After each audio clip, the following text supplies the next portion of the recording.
का बड़ा सौभाग्य है कि अतुल जी हैं यहाँ पर, क्योंकि he is a young lawyer, वकील रहे हैं, 5 साल तक वकालत की है, he is a graduate of law school, और he just been appointed a जज।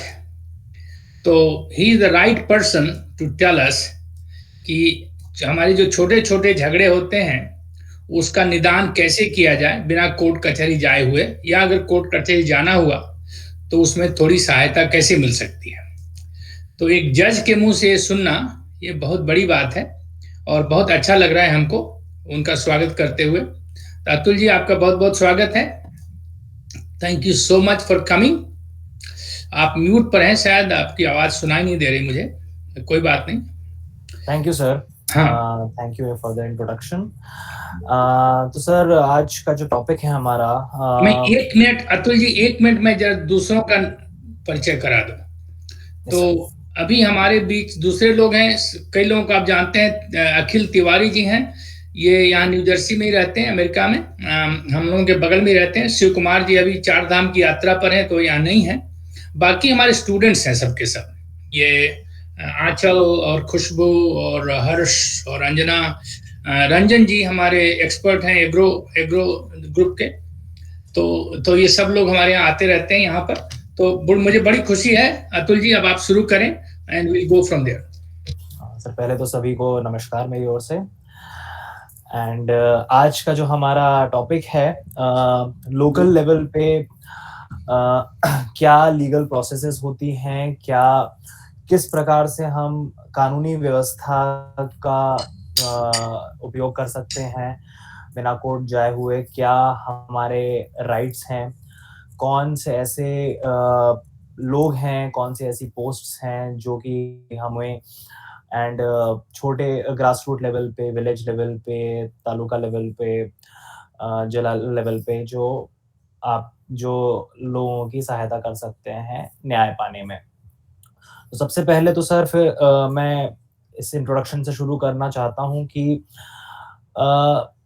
लोकल इम्प्लीमेंटेशन ऑफ लॉज, जो भी कानूनी व्यवस्था है उसको लोकल लेवल पे इम्प्लीमेंट करने के लिए सबसे पहले ज़रूरी होता है कि स्थानीय तौर पे जो वहाँ के रेसिडेंट्स हैं, जो लोग हैं, जो गाँव के निवासी हैं, जो स्टूडेंट्स हैं, जो यंग जनता है, उन्हें सबसे ज़्यादा ज़रूरी है कि उन्हें पहली बात तो अपने राइट्स, अपने अधिकारों के बारे में पर्याप्त जानकारी हो।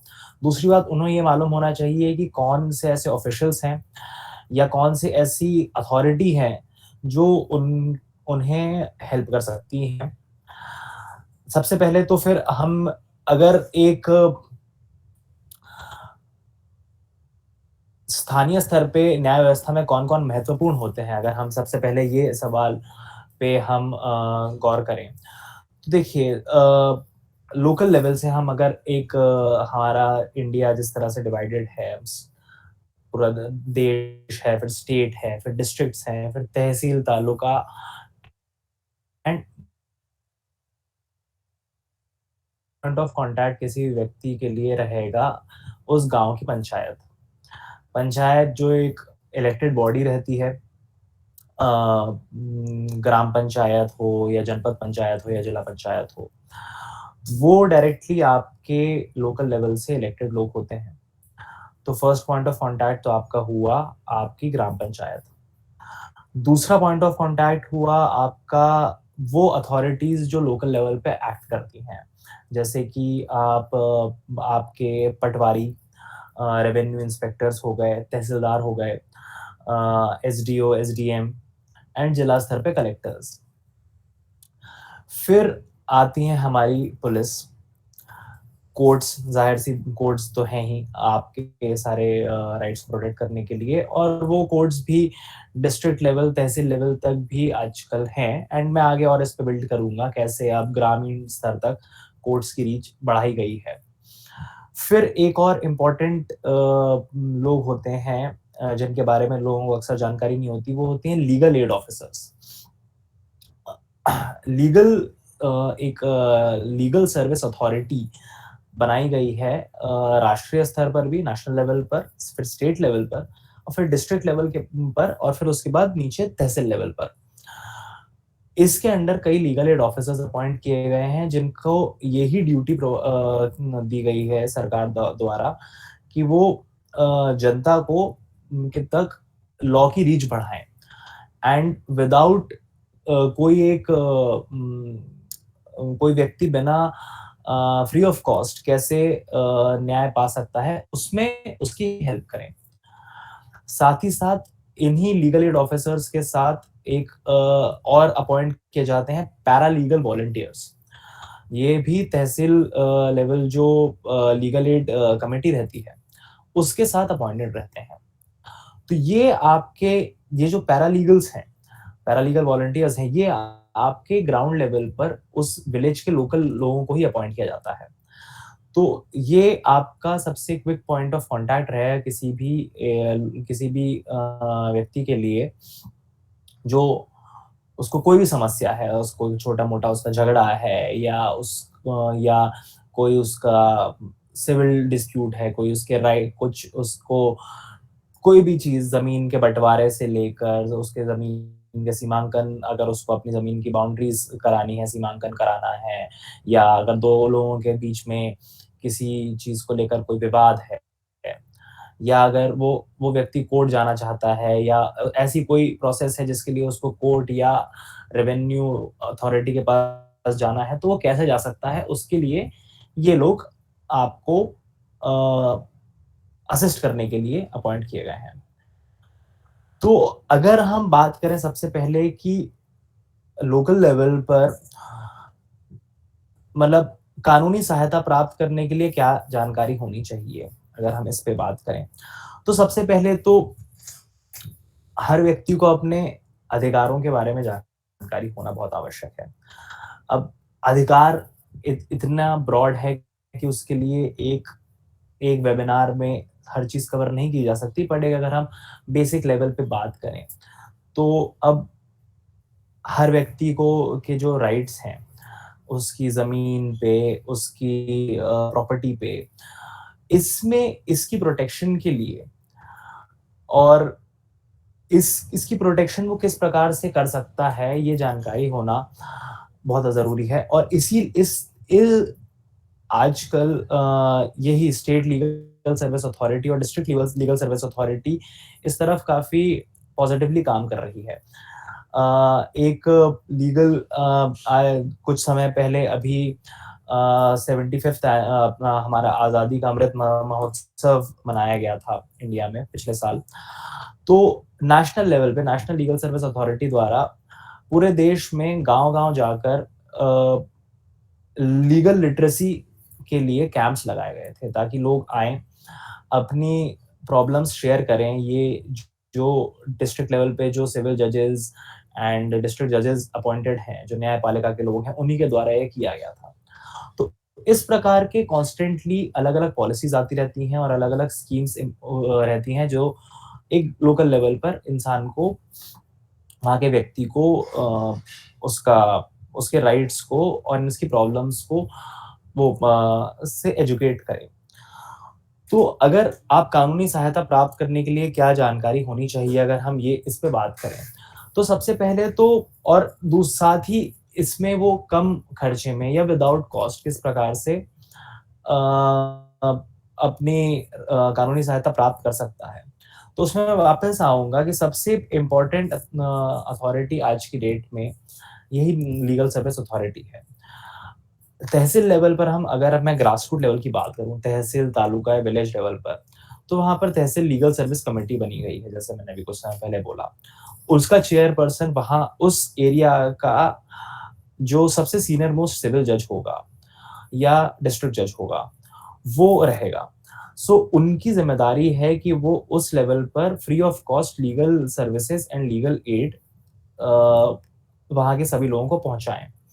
इसी लीगल सर्विस अथॉरिटी के अंडर कई जो वहां के लोकल अधिवक्ता हैं, जो लोकल लॉयर्स हैं वहां के, उनको इम्पैनल भी किया जाता है।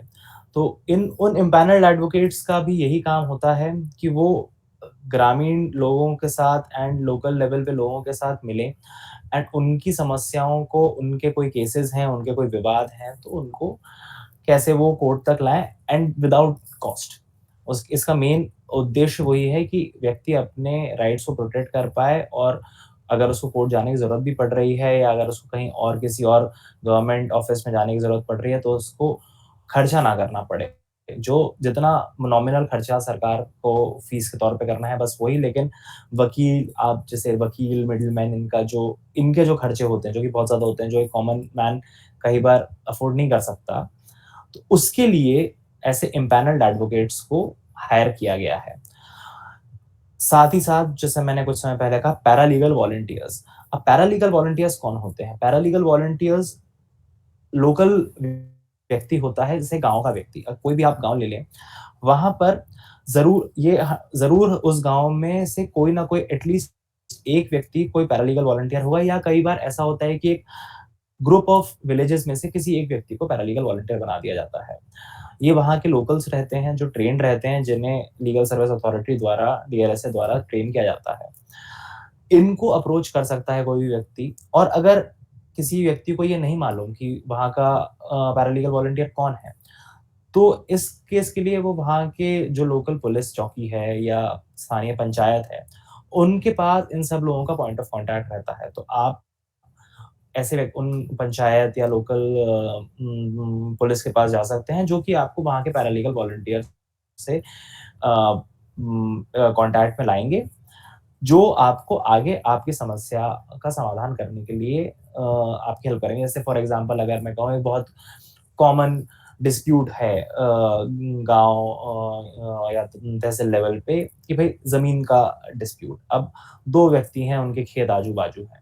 अब किसके खेत की बाउंड्री कहाँ तक जाती है, किसके खेत की बाउंड्री कहाँ तक जाती है, सीमा बाउंड्री का डिस्प्यूट है, या कोई दूसरे के खेत में अतिक्रमण कर रहा है, किसी ने किसी की दूसरे की जमीन पे हस्तक्षेप किया है।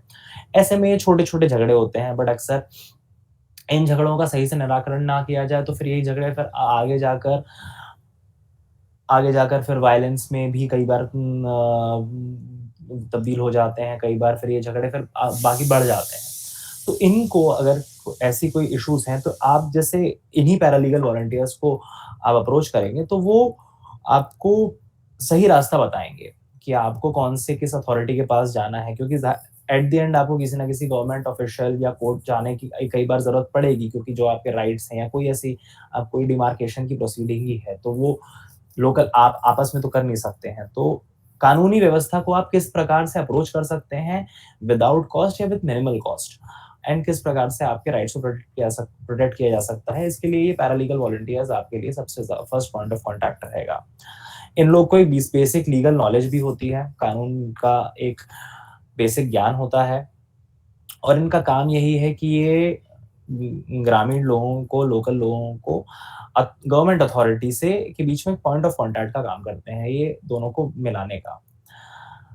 तो ये इस चीज की जानकारी अक्सर लोगों को नहीं होती है, बट ये जानकारी होना आवश्यक है, तो इससे लोग अपने राइट्स को प्रोटेक्ट कर सकते हैं।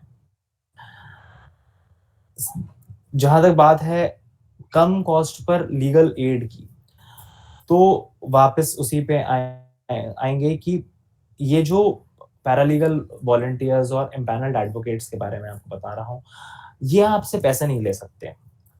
इनको आपको कोई पेमेंट करने की जरूरत नहीं है और ना ये ले सकते हैं, बिकॉज इनको एक इनकी फीस, इनकी सो से सैलरी, स्टाइपेंड सरकार देती है। ये सरकार से कॉन्ट्रैक्टेड रहते हैं, तो कोई भी लोकल व्यक्ति इनको अप्रोच करेगा तो उसको इन्हें कोई पेमेंट करने की जरूरत नहीं है, और अगर ये पैसा डिमांड करते हैं तो वो मना कर सकता है और इनफैक्ट इनकी कंप्लेंट कर सकता है।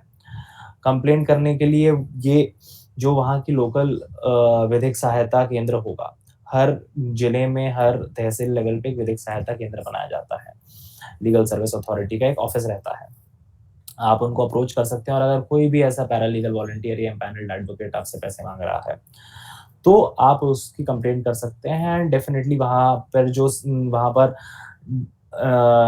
डिस्ट्रिक्ट लीगल सर्विस अथॉरिटी का एक सेक्रेटरी रहता है, जो वहाँ की सारी व्यवस्था का इंचार्ज रहता है, वो एक जज रैंक का व्यक्ति रहता है, तो वो आपकी सहायता करेगा, एंड वो आपके फिर मतलब आप ताकि किसी भी लोकल व्यक्ति का एक्सप्लॉयटेशन ना हो ऐसी अपने राइट्स को प्रोटेक्ट करने के लिए। उसके लिए आप वहाँ जा सकते हैं अगर आप ऐसा कोई केस देखते हैं जहाँ पर ऐसे किसी व्यक्ति को एक्सप्लॉइट किया जा रहा है। साथ ही डिस्ट्रिक्ट लीगल ऑफिसर रहते हैं। हर जिले में एक लीगल एड ऑफिसर अपॉइंट किया जाता है एंड इन इफेक्ट फिर वो जिले के साथ तहसील लेवल पे भी काम करते हैं। तो तहसील, तालुका, ग्रामीण लेवल पे भी ये लोग काम करते हैं जिनको कोई भी व्यक्ति अप्रोच कर सकता है, जिससे ये उनकी हेल्प करने के लिए ही बनाए गए हैं।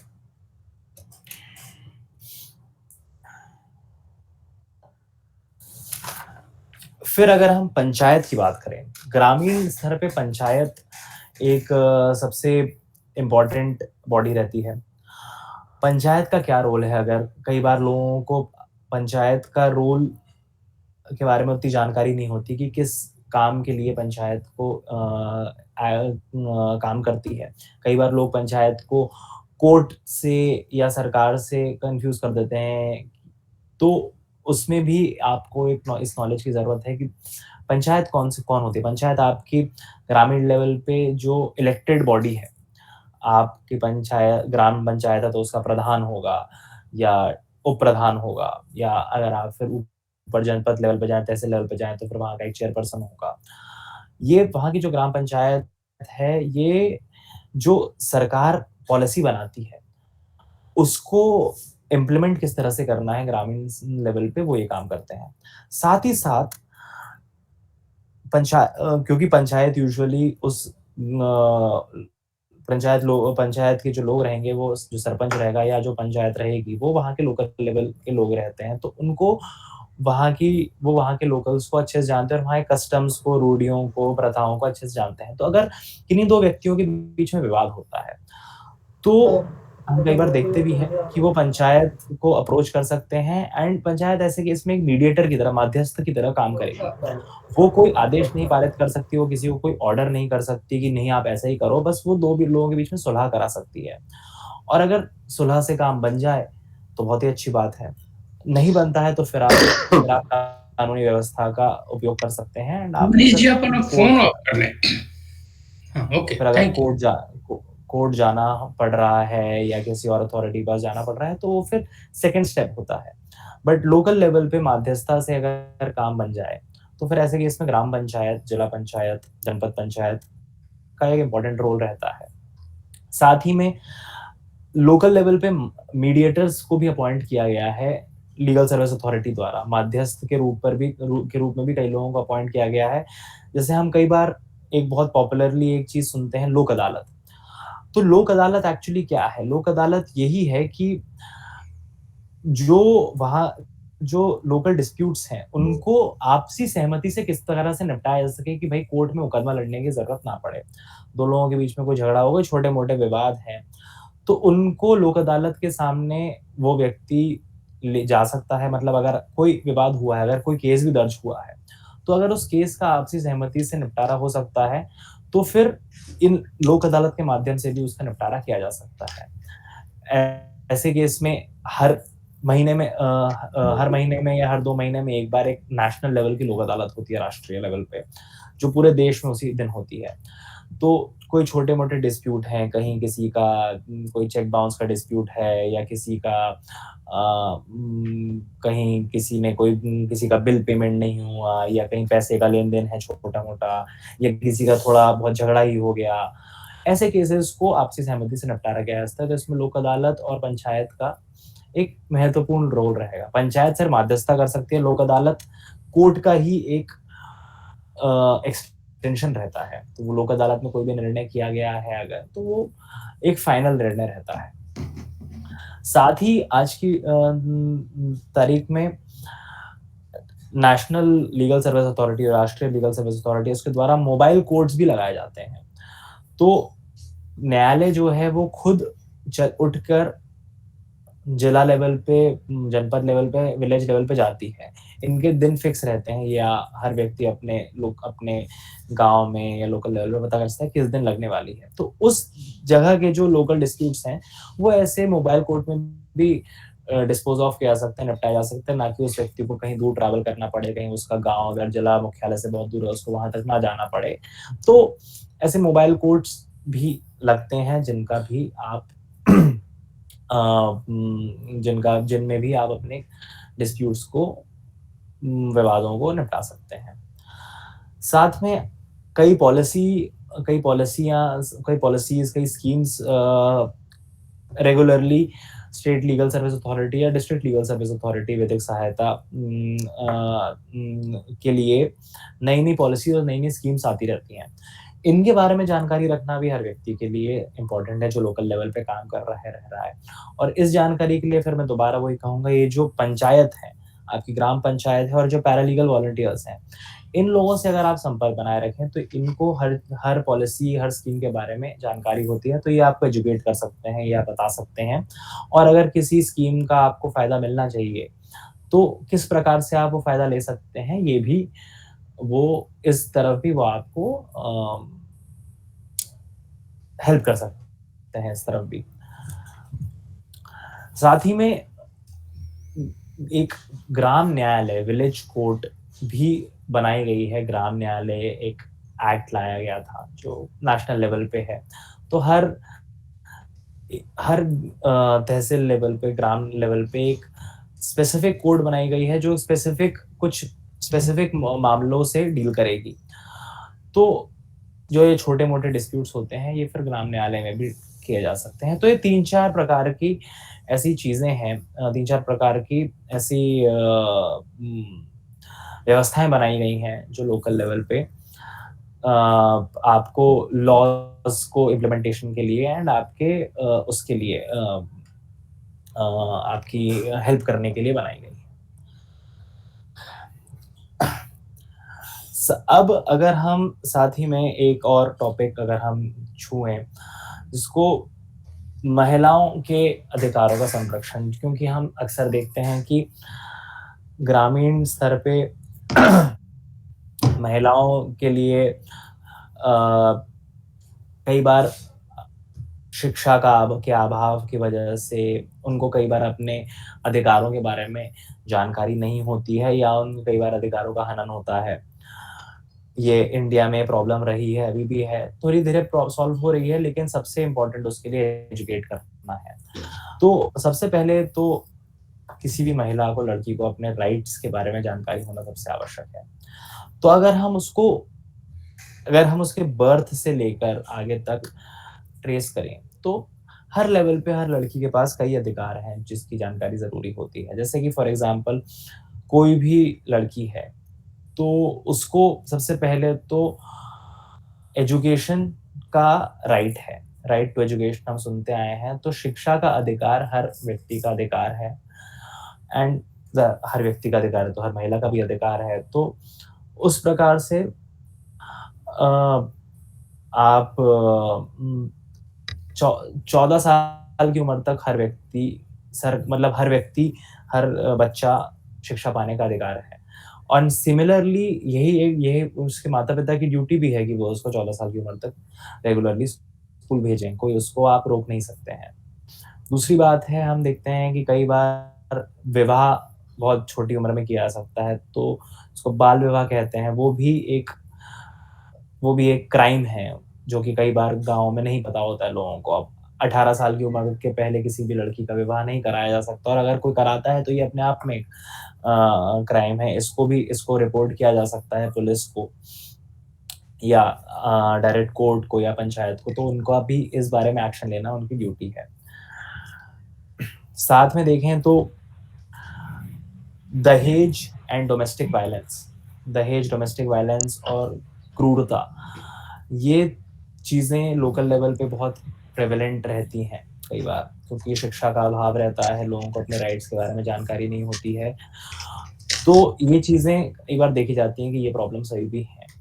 तो डाउरी, दहेज जिसको कहते हैं, उसको प्रोहिबिट करने के लिए भी कानून बनाया गया है। कोई दहेज की मांग करता है तो वो अपने आप में अपराध है कि आप, एंड उसके खिलाफ कानूनी कार्यवाही की जा सकती है।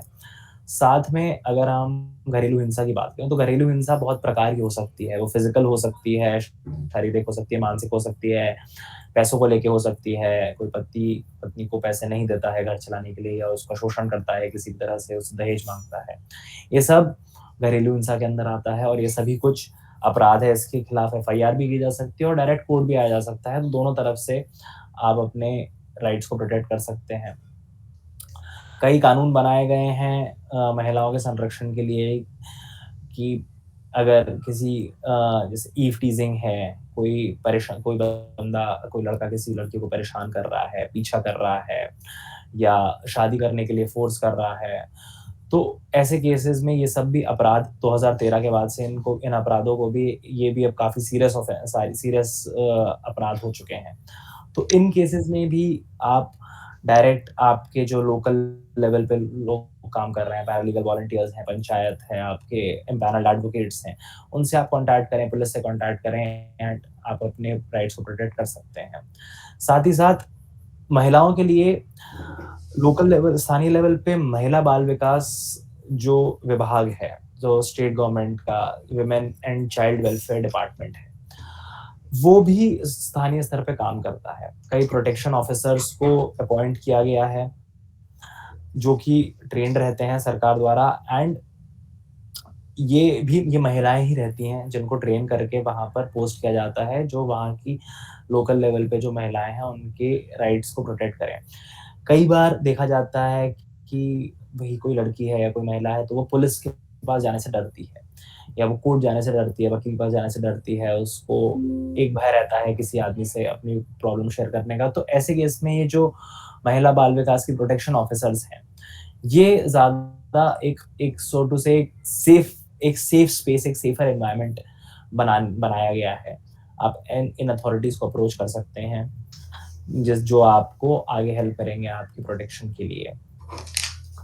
साथ ही में एक और चीज देखें, अगर कि किसी के साथ अगर कोई अपराध होता है, कोई विक्टिम है किसी भी अपराध का, कि तो उनको मेडिकल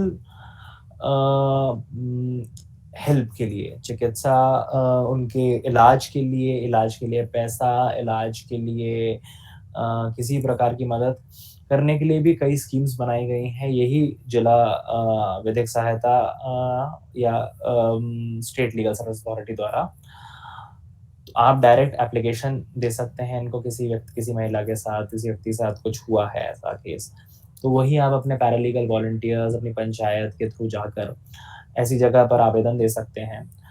एंड ये सरकार की स्कीम है कि बिना निःशुल्क ऐसे लोगों को जिनके पास खुद पैसे नहीं है, उनको निःशुल्क मेडिकल हेल्प प्रोवाइड की जाए और मेडिकल एड दिया है। और कुछ केसेस में किसी के साथ कोई अपराध हुआ है तो कॉम्पेंसेशन, प्रतिकर भी दिलाया जा सकता है। ये कुछ राइट्स हैं, कुछ तरीके हैं जिनसे एक लोकल लेवल का व्यक्ति अपने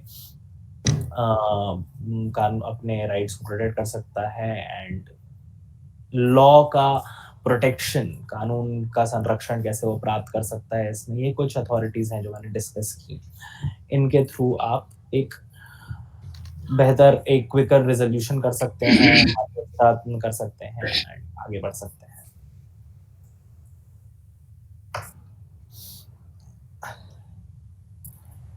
अतुल जी, अगर आप कहें तो एक आध सवाल मेरे मन में है, अभी पूछें या आपके पास और भी कुछ है? अगर कोई पॉइंट्स तो उसके बाद पूछेंगे। सर मेरे पॉइंट्स तो मोस्टली यही थे, एक लोकल लेवल पे लॉ इम्प्लीमेंटेशन का। साथ में अगर हम लीगल एजुकेशन के बारे में बात करना चाहें तो हम वो भी कर सकते हैं, पर अगर आप चाहें तो आप अपना सवाल पहले पूछेंगे। तो हम एक सवाल पूछना चाहते थे पहले कि थोड़ी बातचीत शुरू होगी इससे। कई यंग स्टूडेंट्स हैं, एक आध किसान लोग भी हैं, तो पहले तो हमें पता नहीं था कि लोकल लेवल पर आपने जितनी चीजें बताई वो अवेलेबल हैं। जैसे आपने बताया कि ये लोक अदालत वाली जो बात है वो सुनते तो रहते हैं, लेकिन वो इतना नीचे तक है उसका पता नहीं था। आपने मोबाइल कोर्ट्स की बात बताई, ये हमने कभी नहीं सुना था। तो ये पता नहीं हर स्टेट में है, तो एक सवाल मेरा ये था कि ये सब जो स्कीम्स हैं वो सेंट्रल गवर्नमेंट की हैं या स्टेट गवर्नमेंट की हैं, क्योंकि स्टेट अपने अलग अलग तरीके से करते होंगे। सर जो मोबाइल कोर्ट, लोक अदालत, ग्राम न्यायालय, ये जो 3 चीजें मैंने आपको बताई, ये तीनों नेशनल लेवल की स्कीम्स हैं।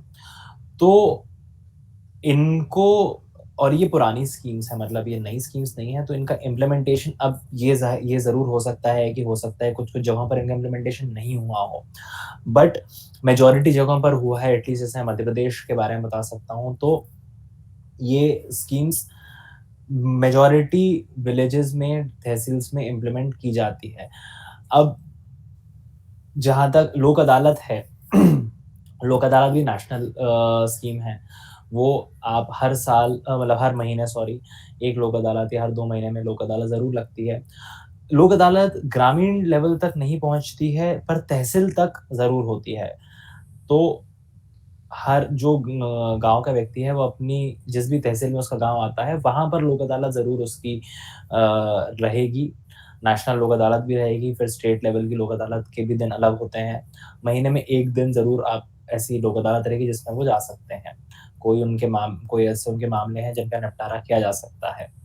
जो अब वो लोक अदालत में कुछ स्पेसिफिक मामले ही आते हैं जो छोटे मामले रहते हैं उनको, पर हाँ, जो आपका सवाल था कि ये सारी नेशनल लेवल की स्कीम्स है। मोबाइल कोड्स अभी उतने बेहतर तरह से इम्प्लीमेंट नहीं किया गया है कई जगह, पर धीरे धीरे उसका इम्प्लीमेंटेशन बढ़ रहा है। इसमें छोटे छोटे मैटर्स जो होते हैं, कहीं किसी का फाइन है, किसी का छोटा सा डिस्प्यूट है, झगड़ा है, इन चीज़ों को भी धीरे धीरे सरकार कोशिश कर रही है कि तहसील लेवल तक तो ये सारी सुविधाएं हैं, तब तहसील से ग्रामीण लेवल तक जाने के लिए कई जगह हो भी जाता है, कई जगह because of lack of resources कई बार नहीं भी हो पाता है। बट ये सारी स्कीम्स है नेशनल लेवल की, तो इनका इम्प्लीमेंटेशन अक्रॉस इंडिया होना चाहिए, और कई मेजॉरिटी जगह पर होता भी है। जी, तो आप में से और किसी को कोई सवाल हो तो पूछें। मेरे मन में 1-2 और सवाल हैं, वो मैं पूछूंगा, लेकिन पहले आप पूछें, किसी के मन में कोई सवाल हो तो। सर मेरा मन में एक सवाल है सर, मोबाइल कोर्ट क्या होता है? What is mobile court? Mobile court इस प्रकार से रहती है कि जो आपकी जिस भी जगह पर आपका तहसील है, बेसिकली जैसा सुन के आपको लग रहा है, वो कोर्ट आपके पास चल के आती है। उसके दिन डिसाइडेड रहते हैं कि अब एक जो किसी एक जज की ड्यूटी रहेगी, जो कि लोकल लेवल पर जाएगा, एंड यूजुअली महीने में एक दिन रहती है ये। तो वहाँ पर जाते हैं, और अगर किसी व्यक्ति को, पहली बात तो वो वहाँ के कोई अगर पेंडिंग केसेस हैं, कहीं कोई छोटे मोटे फाइन्स वगैरह के मैटर्स हैं, तो वो वहीं पर निपटा देते हैं कि आपको कोर्ट ना आना पड़े। और दूसरी बात, जैसे आप देखें, वो जैसे लिटरली एक गाड़ी जाती है एमपी में, तो एक प्रॉपर कोर्ट की गाड़ी जाती है, जज साहब रहेंगे, पुलिस रहेगी, वो वहाँ पर एक गांव में या तहसील लेवल पर वो कहीं एक जगह सुनिश्चित रहेगी, दिन सुनिश्चित रहेगा, वहां पर जाएंगे, और वहां पर वहां के लोगों को अगर कोई प्रॉब्लम है तो वहां पर उनको डायरेक्टली अप्रोच कर सकते हैं। आपको किसी वकील की, पुलिस की जरूरत नहीं है, आप सीधे जज सामने बैठा है आपके, आप जाकर प्रॉब्लम बता सकते हैं। अगर कोई ऐसी चीज है जिसका निपटारा वो उनके थ्रू हो सकता है, तो वो आपको गाइड कर देंगे। अगर आपको किसी और अथॉरिटी के पास, किसी और ऑफिसर के पास जाना है, तो वो आपको उस तरफ गाइड कर देंगे। तो इस प्रकार से वो काम करती है। सर मेरा एक सवाल था आप सबसे। जी, काफी अच्छा लग रहा है, अट्रैक्टिव है। मुझे ये प्रोसीड्योर जानना है कि जो फर्स्ट इंफॉर्मेशन रिपोर्ट जब हम फाइल करते हैं किसी थाने में जाके, इन केस कोई केस है या मेरे साथ कोई घटना हुई है, तो कई बार ऐसा होता है कि बहुत मुश्किल होता है एफआईआर दर्ज करना कई लोगों के लिए। लीगल कॉम्प्लेक्स जो चीजें हैं, कंपोनेंट, वो हमें पता नहीं होता है। तो क्या आप थोड़ा सा ब्रीफ कर सकते हैं कि what are the steps that we have to follow basically to go and file a FIR to all of it? देखिए सर, लीगली आपको कोई स्टेप फॉलो नहीं करना है। आप अगर आपके साथ कोई अपराध हुआ है, या आपकी जानकारी में कोई अपराध हुआ है, तो आप अपने थाने जाएं और वहाँ कंप्लेंट फाइल करें, और ये पुलिस की ड्यूटी है एफआईआर करना। ये बात जो आप कह रहे हैं वो बिल्कुल सही है। कई बार पुलिस एफआईआर दर्ज नहीं करती है, इसके पीछे उनके अपने रीजंस रहते हैं, क्योंकि वो एफआईआर दर्ज करेंगे तो वो उनके थाने की पेंडेंसी हो जाती है कि फिर उनको इन्वेस्टिगेशन करना होता है।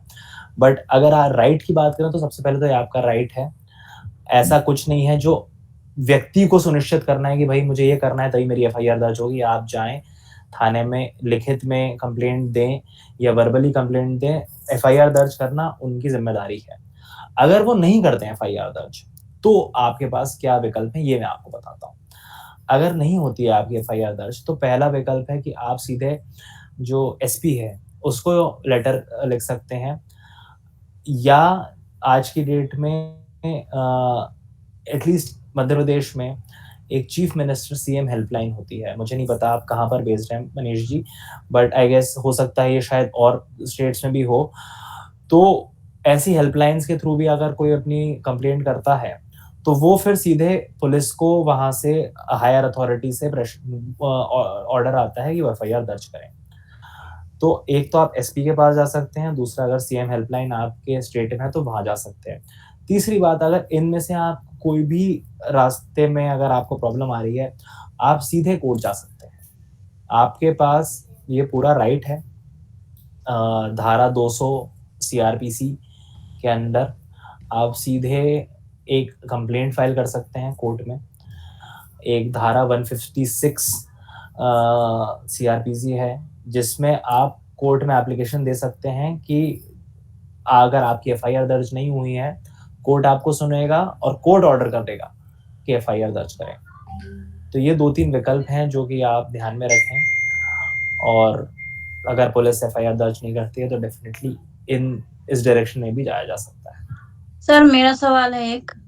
जी सर आपने इस जज की जो जर्नी है आपको आप कैसे कंप्लीट किए, मुझे जानना है। खुशबू जी, पहले तो मैं जैसे सुरेंद्र जी ने बताया, मैं नेशनल लॉ यूनिवर्सिटी भोपाल से एलएलबी बीएलएलबी ऑनर्स की डिग्री से ग्रेजुएट हुआ। उसके बाद मैंने प्रैक्टिस की 5 साल। हालांकि प्रैक्टिस करने की जरूरत नहीं है अगर आप ये जानना चाहते हैं कि आप कैसे बन सकते हैं जज, तो आपको आपको एलएलबी की डिग्री होना कंपलसरी है। तो आप अपना लॉ का ग्रेजुएशन करें एलएलबी का, और फिर सिविल जज का एग्जाम होता है हर स्टेट का। ये स्टेट सर्विस होती है। हाई कोर्ट, हर स्टेट की हाई कोर्ट और पीएससी ये एग्जाम कंडक्ट कराती है। तो आप सीधे आपको 21 साल की मिनिमम एज रहती है और एलएलबी की डिग्री होना जरूरी है, और कोई जरूरी नहीं है। 3 स्टेप में ये एग्जाम होता है, जैसे यूपीएससी या एमपीपीएससी का एग्जाम होता है, सिमिलर स्टाइल का एग्जाम होता है। प्रीलिम्स का एग्जाम रहेगा ऑब्जेक्टिव टाइप, सेकंड एग्जाम रहेगा आपका मेन एग्जामिनेशन जो कि सब्जेक्टिव रिटन रहता है, और तीसरा स्टेज रहता है इंटरव्यू। ये तीनों आप क्लियर करेंगे तो आप बन सकते हैं। इसमें हर स्टेट के अलग अलग सब्जेक्ट्स रहते हैं। वो आप जिस भी स्टेट का एग्जाम देना चाहें तो फिर आपको फिर उस स्टेट के बारे में रिसर्च करनी होगी कि आपके उस स्टेट में कौन से सब्जेक्ट्स पूछे जाएंगे और किस प्रकार, क्योंकि हर स्टेट का अलग पैटर्न रहता है। लॉ पूछा जाता है पेपर्स में, जनरल नॉलेज के पेपर्स रहते हैं कुछ कुछ स्टेट्स में, राइटिंग के पेपर्स रहते हैं, जजमेंट लिखना, एसे लिखना, ये सारी चीज़ें रहती हैं। तो ये स्टेट टू स्टेट डिपेंड करता है। बट ये एग्जाम्स हर साल होते हैं, हर साल भर्ती निकलती है इसकी, हर साल वैकेंसी निकलती है इसकी। आप एग्जाम दे सकते हैं एंड आप क्लियर करके बन सकते हैं। अतुल जी, आप बताने वाले, खुशबू हम लोग की एक स्टूडेंट है, तो एम्बिशियस है, उसको जज बनने की इच्छा है। तो ये सवाल से मुझे एक ये बात याद आई कि आप कहना चाहते थे कि लॉ एजुकेशन के बारे में, तो लॉ में कोई कैसे जाता है जरा बता दें आप। कुछ बच्चे हैं यहाँ, उनको फायदा होगा उससे। लॉ में जाने उसके लिए 10वीं 11वीं के बाद क्या करना होता है, और जज का तो आपने बताया, तो लॉ से पूरा बताइए। सर, लॉ एजुकेशन में अगर कोई स्कूल स्टूडेंट है तो फर्स्टली तो पहली जर्नी आपकी शुरू होगी लॉ कॉलेज से। तो पहला तो एग्जाम है आपके पास CLAT, common law admission test, जिससे जितने जितने भी वो हैं नेशनल लेवल के लॉ कॉलेजेस हैं, वो एडमिशन लेते हैं। तो कोई भी बच्चा 12वीं के बाद वो एग्ज़ाम दे सकता है। क्लैट हर साल होता है, इस साल भी होने वाला है। मेरे ख्याल से जुलाई में, जून एंड में या जुलाई में एग्ज़ाम है उसका। ऑब्जेक्टिव टाइप पेपर होता है, आप वो एग्ज़ाम देकर लॉ स्कूल में लॉ कॉलेज में एडमिशन ले सकते हैं। किसी खास सब्जेक्ट पर फोकस करना होता है? सर क्लैट में तो कोई खास सब्जेक्ट पे फोकस नहीं करना होता है, वो बहुत ही जनरल पेपर होता है। English, general knowledge, logical reasoning, थोड़ी सी एक लीगल रीजनिंग और बेसिक मैथमेटिक्स, ये 5 सब्जेक्ट्स रहते हैं। कोई भी जो भी स्टूडेंट हो वो क्लैट के पुराने पेपर्स अवेलेबल होंगे इंटरनेट पे, आप देख सकते हैं, तो वो देखकर आपको बेहतर आइडिया लग जाएगा। जैसा एक मतलब जनरल एग्ज़ाम रहता है, कोई टेक्निकल एग्ज़ाम नहीं रहता है। आपकी बस वो आपका एप्टीट्यूड, आपका इंग्लिश, जनरल नॉलेज, ये चीज़ें टेस्ट करना चाहते हैं। तो अगर कोई भी स्टूडेंट है, आप वेबसाइट ऑनलाइन जाके क्लैट के पेपर्स देख सकते हैं। बहुत सारी कोचिंग्स हैं हर शहर में। एमपी की अगर बात की जाए तो भोपाल, इंदौर, जबलपुर, ग्वालियर, बाहर तो एंड बड़े शहरों में तो और कोचिंग इंस्टीट्यूट्स भी हैं जो कि आपको बेहतर गाइड कर सकते हैं। कोई स्पेसिफिक ऐसी उसके लिए एजुकेशन नहीं है, किसी भी फील्ड का व्यक्ति दे सकता है, कॉमर्स का, मैथ्स का, साइंस का, आर्ट्स का, कोई भी स्टूडेंट दे सकता है। तो पहले आपकी जर्नी आप लॉ कॉलेज में एडमिशन लें, क्लैट के थ्रू ले सकते हैं, नहीं तो प्राइवेट कॉलेजेस भी हैं, स्टेट कॉलेजेस भी हैं, तो सबके प्राइवेट एंड स्टेट कॉलेजेस खुद का एडमिशन अलग से करते हैं, तो वो आपको वो कॉलेज टू कॉलेज डिपेंड करता है। ये मैं 5 ईयर लॉ का बता रहा हूँ, जो इंटीग्रेटेड लॉ है आज की डेट में, जो किसी डिग्री के साथ होगा। जैसे मैंने बी एलएलबी किया है, तो बीए प्लस एलएलबी, तो अगर अलग अलग करने जाओ तो 3 साल और 3 साल 6 साल लगते हैं, पर इंटीग्रेटेड 5 साल में हो सकता है। साथ में अगर कोई ऐसे स्टूडेंट हैं जो ऑलरेडी अभी कॉलेज में हैं, जो कोई बीए कर रहा है, बीएससी कर रहा है, बीकॉम कर रहा है, वो इसके बाद 3 साल का एलएलबी कर सकता है। ये हर स्टेट के लॉ कॉलेजेस रहते हैं, डिग्री कॉलेज रहते हैं, जिनका एडमिशन आप ले सकते हैं। कुछ कॉलेजेस अपना एडमिशन लेते हैं, कुछ कॉलेजेस अपना एडमिशन लेते हैं, कुछ कॉलेजेस आपके 12वीं के परसेंटेज इन सब से लेते हैं, तो वो कॉलेज टू कॉलेज डिपेंड करेगा। तो लॉ फील्ड में एंट्री तो आप ऐसे ले सकते हैं, फिर आप जो भी 3 साल 5 साल की आप एलएलबी की डिग्री करेंगे, उसके बाद आप ग्रेजुएट होने के बाद अगर आपको वकालत करनी है, एक वकील की तरह काम करना है, तो बार काउंसिल ऑफ इंडिया का एक एग्ज़ाम होता है अब हर साल, जिसको बार एग्ज़ाम कहा जाता है चलता भाषा में।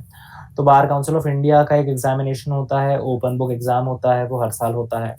वो आप देंगे, उसमें क्वालिफाई करेंगे, 50% मार्क्स क्वालिफायर रहते हैं, आप क्वालिफाई करेंगे तो आप फिर वकील बन जाएंगे। फिर आप प्रैक्टिस कर सकते हैं, कोर्ट में अपीयर हो सकते हैं, और फिर वहाँ से आप अपनी जर्नी चालू कर सकते हैं।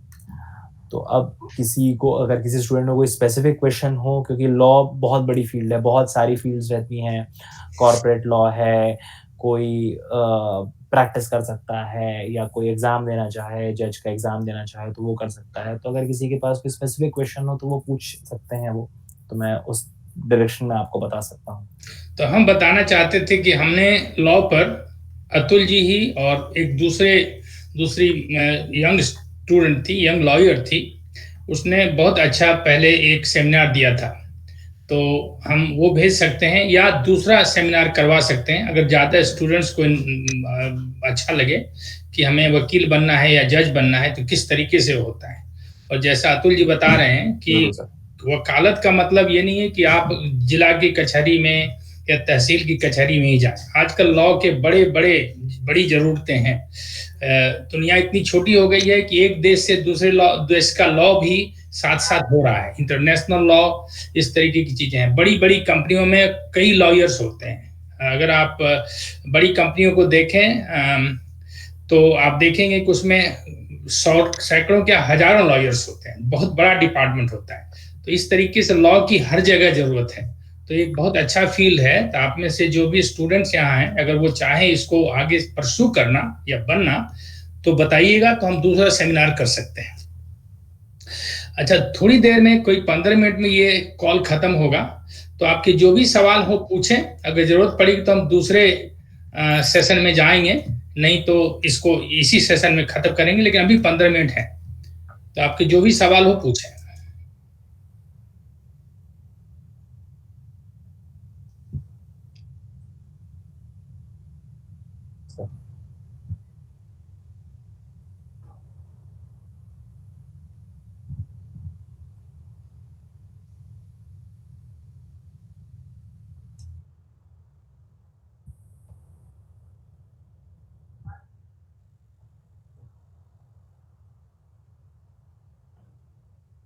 सर, अब आपने दो चीजें पूछी, एक पैरालीगल वॉलंटियर और लीगल एड ऑफिसर। अब लीगल एड ऑफिसर्स जो होते हैं डिस्ट्रिक्ट लेवल पे होते हैं, वो उनका भी सिमिलर एग्जाम होता है और उसके लिए एलएलबी होना जरूरी है। Legal aid officer state government की भर्ती होती है, स्टेट गवर्नमेंट का ऑफिसर रहता है, वो क्लास 2 रैंक ऑफिसर रहता है। उनके एग्जाम होते हैं, हर स्टेट कराता है, एमपी भी कराता है एंड हर स्टेट में होता है। तो डिस्ट्रिक्ट लीगल एड ऑफिसर का एग्जाम होता है, तो आप वो एग्जाम क्लियर करके बन सकते हैं। साथ में जो वॉलंटियर्स हैं, साथ में सॉरी मैं एक चीज, फिर जो इम्पैनल्ड एडवोकेट्स की बात की थी मैंने, उसके लिए भी आपको वकील होना जरूरी है। तो कोई वकील है तो वो वहाँ की जो डिस्ट्रिक्ट लीगल सर्विस अथॉरिटी है उस जिले में, उनको अप्रोच कर सकता है एंड वो हर जिला अपने अलग अलग तरीके से रिक्रूटमेंट करता है।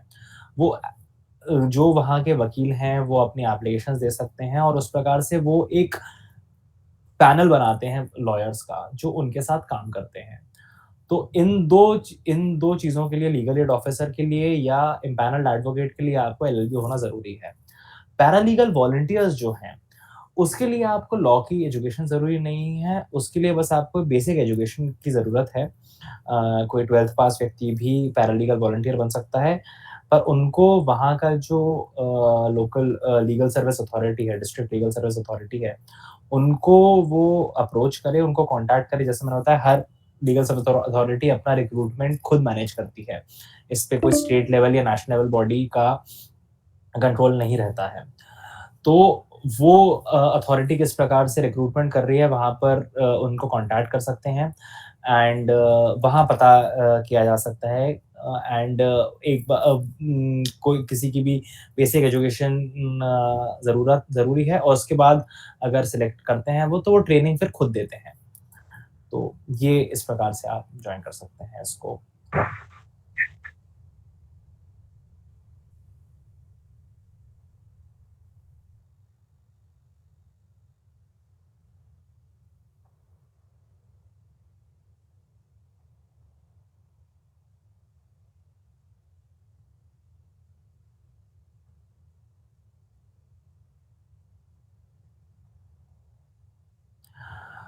सर, नॉट रियली एडवांटेज तो ऐसा कुछ नहीं मिलेगा उसका, क्योंकि जैसे जो मैं आपको बता रहा हूँ, पैरालीगल वॉलंटियर्स यूजुअली कौन होते हैं, वो वहाँ के लोकल लेवल के व्यक्ति होते हैं। वो उनको बनाया इसलिए, उनको अपॉइंट इसलिए किया गया है कि वो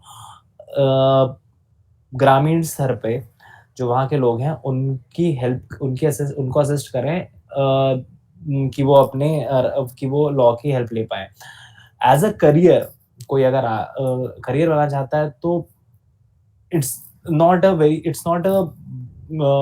very fruitful way to get into a legal career.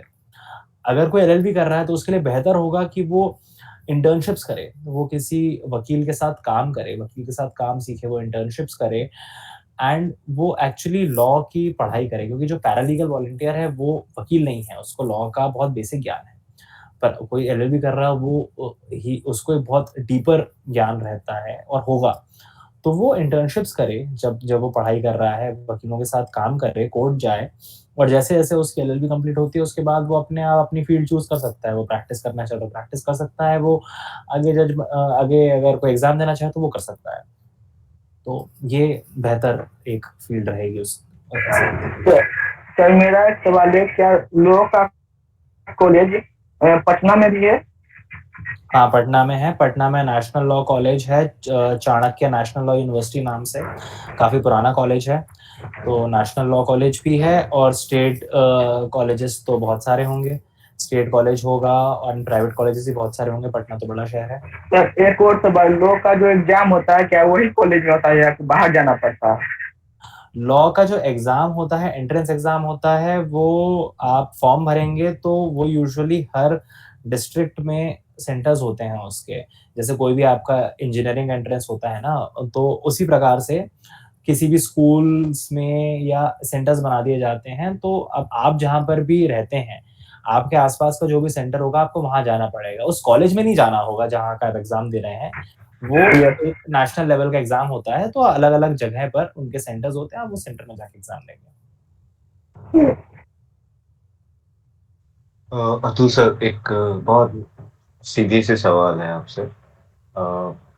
India में जो कोर्ट चलते हैं, आप ऑलरेडी जुडिशरी सिस्टम में काम कर रहे हैं, so we still have around 4.7 crore cases pending in India.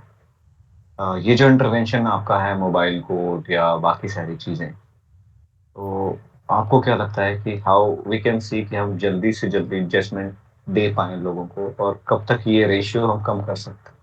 Because justice denied is like justice delayed is justice denied is the saying ना, हम कहते हैं।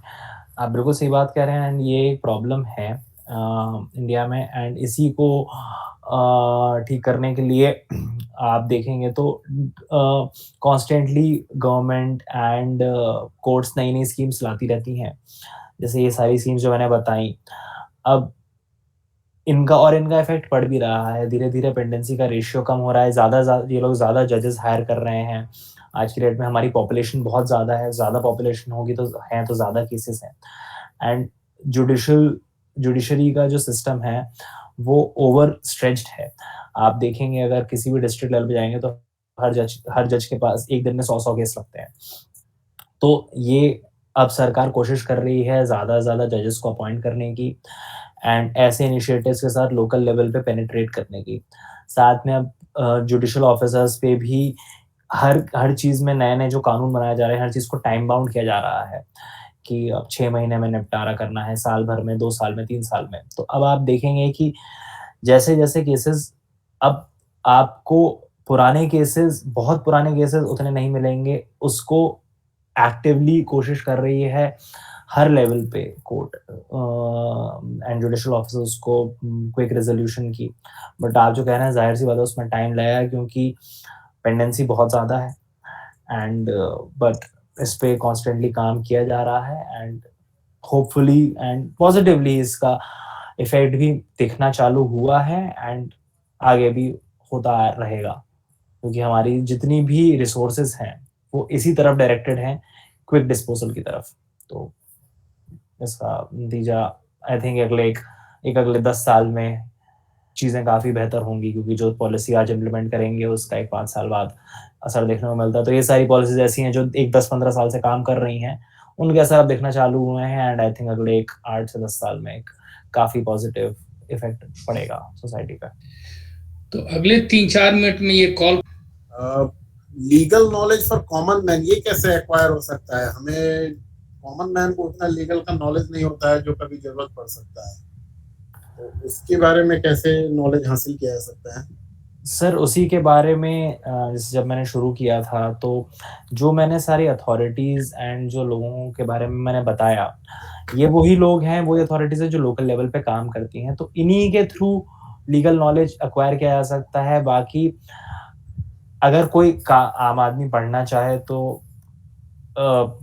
आप आज की डेट में इंटरनेट है, तो एक जनरल लीगल राइट्स, जनरल अपने राइट्स के बारे में कोई भी व्यक्ति पढ़ सकता है। बट अगर और हम उस पे बात करें लोकल लेवल पे, विलेज लेवल पे, तो लीगल नॉलेज के लिए बहुत ये जो अथॉरिटीज़ हैं, पंचायत हो गए, लीगल सर्विस अथॉरिटी हो गई, पैरालीगल्स हो गए, इन लोगों का काम ही ये है कि ये आपको लीगल नॉलेज दें। एंड इसी तरफ काफ़ी सरकार की स्कीम्स भी आती रहती हैं।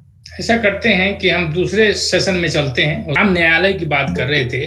ये ग्राम न्यायालय जो है, तो क्या ग्राम न्यायालय को न्यायालय का पूरा अधिकार है? मतलब उनका जो जजमेंट होगा वो बाध्य होता है क्या? जी सर, ग्राम न्यायालय एक्चुअली किस तरह से काम करता है वो मैं आपको बताऊँ। तो ग्राम न्यायालय जो उस तहसील की कोई गाँव है, वो एक तहसील में आएगा, तो उस तहसील की जो सिविल न्यायालय होगी, उसी को ग्राम न्यायालय का पावर दिया गया होगा। तो वो कुछ दिन फिक्स करेंगे जिस दिन वो एज़ अ ग्राम न्यायालय फंक्शन करेगा। ओके। तो उसमें वो स्पेसिफिकली जो ग्राम न्यायालय एक एक्ट है, उसके अंदर कुछ-कुछ स्पेसिफिक केस आते हैं, छोटे केस हैं जिनको क्विक डिस्पोज़ल किया जा सकता है। तो वो आएँगे एंड उसके पास पूरी कोर्ट की पावर है, वो कोर्ट ही है, वो जुडिशियल ऑफिसर ही एज़ अ ग्राम न्यायालय काम करता है। ओह! तो अच्छा, पूरी अच्छा। उनके पास पावर रहती है एंड उनका भी वो जजमेंट बाध्य रहता है पूरी तरह से। हुँ, हुँ, हुँ। तो ये अलग है मोबाइल से, मतलब मोबाइल तो समझता हूँ कि वो कोई गाड़ी आती है, जज साहब आते हैं, पुलिस आती है और वो लगता है, तो दोनों लगते हैं, ग्राम न्यायालय भी और जी, ग्राम न्यायालय उस तहसील का जो कोर्ट प्रेमाइसेस है, हुँ। वहीं लगेगा। ओह! अच्छा, अच्छा। मोबाइल कोर्ट कहीं भी जा सकता है, वो जैसा भी उनका स्कीम बने, प्लान बने कि एक इस महीने यहाँ जाना है या अच्छा। इस दूसरे 2 हफ्ते में यहाँ जाना है, वो मोबाइल कोर्ट का अलग रहेगा एंड ग्राम न्यायालय के दिन फिक्स रहेंगे। ग्राम न्यायालय तो हफ्ते में यूजुअली मोस्टली वीक में 2 दिन रहती है। ओह! अच्छा। तो जो judicial officer as a Gram Nyayalaya काम कर रहा है, जिसके पास प्राधिकार है ग्राम न्यायालय का, वो हफ्ते में 1-2 दिन एज़ अ ग्राम न्यायालय काम करेगा, तो उस दिन वो वही केस सुनेगा, जो ग्राम न्यायालय के केसेस हैं। और वो वहीं तहसील में जहाँ वो उनकी सिटिंग है, हुँ। प्रेमाइसेस है, वहीं पर लगेगा। तो मैं अभी चुप होता हूँ, कुछ स्टूडेंट्स भी आ गए हैं। उसका ऑब्जेक्टिव यही है कि लोकल लेवल पे जिसको हम लोकल सेल्फ गवर्नेंस कहते हैं, कि अब ये इसी विचार से बनाया गया था कि कोई सरकार दिल्ली में बैठ के किसी यूपी के गाँव की प्रॉब्लम्स को नहीं समझ सकती और वहाँ का गवर्नेंस इफेक्टिवली नहीं कर सकती। तो वो डिस्टेंस इतना ना रहे, इसलिए लोकल लेवल पे, विलेज लेवल पे, जनपद लेवल पर एक ऐसी बॉडी बनाई गई, जो भी इलेक्टेड होती है, पंचायत का चुनाव होता है, तो वो आपके बीच में से ही लोग पंचायत में जाते हैं। तो इसलिए बनाया गया है कि उनके पास जो स्टेट लेवल और उनकी स्कीम्स रहेंगी, नेशनल लेवल की स्कीम रहेंगी, उनको गाँव में इम्प्लीमेंट कैसे करना है, ये पंचायत करेगी एंड पंचायत के पास खुद के भी कुछ पावर रहते हैं कि वो रूल बना सकती है, वो अपने कुछ छोटे लेवल पर जो गाँव का विकास का काम होगा, वो पंचायत करेगी। और इसलिए बनाया गया है कि लोकल लेवल पे रिप्रेजेंटेशन हो, कि गाँव के बीच का ही एक व्यक्ति वहाँ पर एडमिनिस्ट्रेशन में रहे, ताकि वो लोगों की प्रॉब्लम्स को सुन सके, समझ सके और हर जगह का अलग कल्चर रहता है, तो उस हिसाब से वो वहाँ पर काम करे। 5 इयर्स या 3 इयर्स जो करते हैं, उसका एज भी मायने रखता है क्या? नहीं। 5 ईयर के लिए कहीं-कहीं कुछ-कुछ कॉलेजेस का रहता है अपर age limit. National law colleges का रहता है शायद कि 25 के बाद आप एडमिशन नहीं ले सकते। पर जो 3 ईयर है वो तो आप कभी भी कर सकते हो, मतलब कोई किसी भी एज का व्यक्ति कर सकता है। Yes sir, thank you.